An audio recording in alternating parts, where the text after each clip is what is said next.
watch of the night, somewhere between 3 and 6 in the morning, and the Sea of Galilee was anything but calm.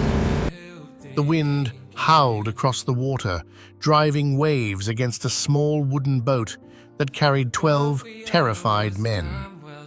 They had been rowing for hours, muscles burning, knuckles white against the oars. Then, through the spray and the darkness, they saw something that made their blood run cold. A figure walking on the surface of the churning sea. They cried out in fear, certain it was a ghost. But then, a voice cut through the storm, steady, unmistakable. "Take courage, it is I, don't be afraid." And it was Peter, impulsive, bold, passionate Peter, who spoke up first. "Lord, if it's you, tell me to come to you on the water." Jesus said one word, "Come." And Peter did something no other disciple dared to do. He swung his legs over the side of that boat and he stepped out onto the waves. Think about that for a moment. His feet touched water and it held him. The impossible became real beneath his sandals. Peter was walking on the sea, moving toward Jesus, defying every law of nature.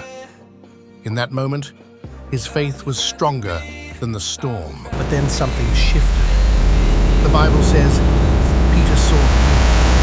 He looked away from Jesus and looked at the storm. He felt the spray on his face, heard the roar of the waves, and suddenly, the impossibility of what he was doing crashed over him like a wall of water, and he began to sink. Not because the storm got worse, but because his focus changed. And isn't that exactly what happens to us?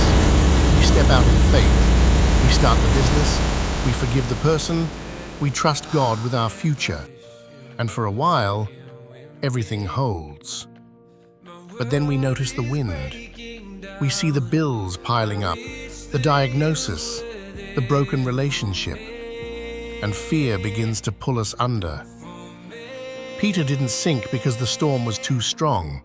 He sank because he took his eyes off the one who commanded the storm. This is the heart of the message. Where you fix your eyes determines whether you walk or whether you sink. When Peter looked at Jesus, the water was solid ground. When he looked at the waves, it became an ocean again. Faith is not the absence of storms. Faith is keeping your gaze locked on Jesus in the middle of them. Maybe right now, you're in the middle of your own storm. The winds are loud, the waves are high, and you can barely see the shore. Can I encourage you with this? Jesus has not moved.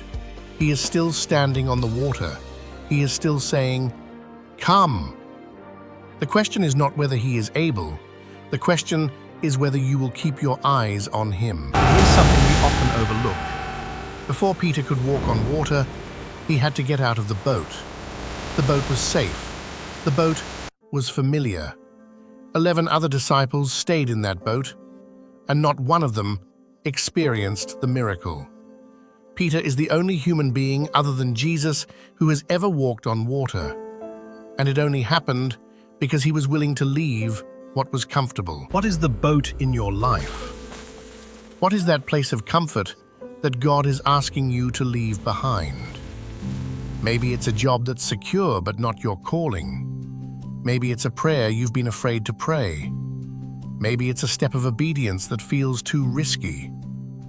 The miracle is never inside the boat.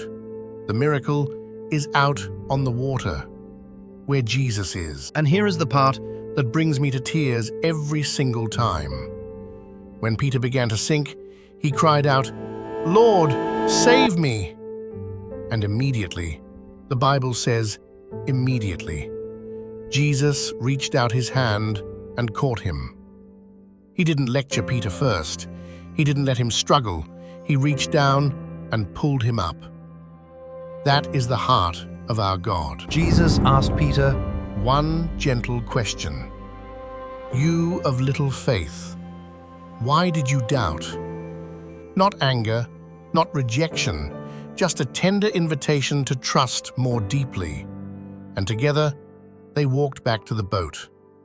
When they climbed in, the wind died down, and every man in that boat worshipped, saying, "Truly, you are the Son of God." So today, wherever you are, whatever storm you're facing, remember Peter. Remember that the same Jesus who called him out of the boat is calling you. The same hand that caught him when he sank is reaching for you right now. You don't need perfect faith. You just need to keep your eyes on Jesus, step out of the boat, and trust that the one who walks on water will never let you drown. Faith over fear. It's not just a phrase, it's a choice you make every single day. Choose to look at Jesus instead of the waves. Choose to step out instead of staying safe. And when you stumble, because you will, choose to cry out to the one who will always reach down and catch you.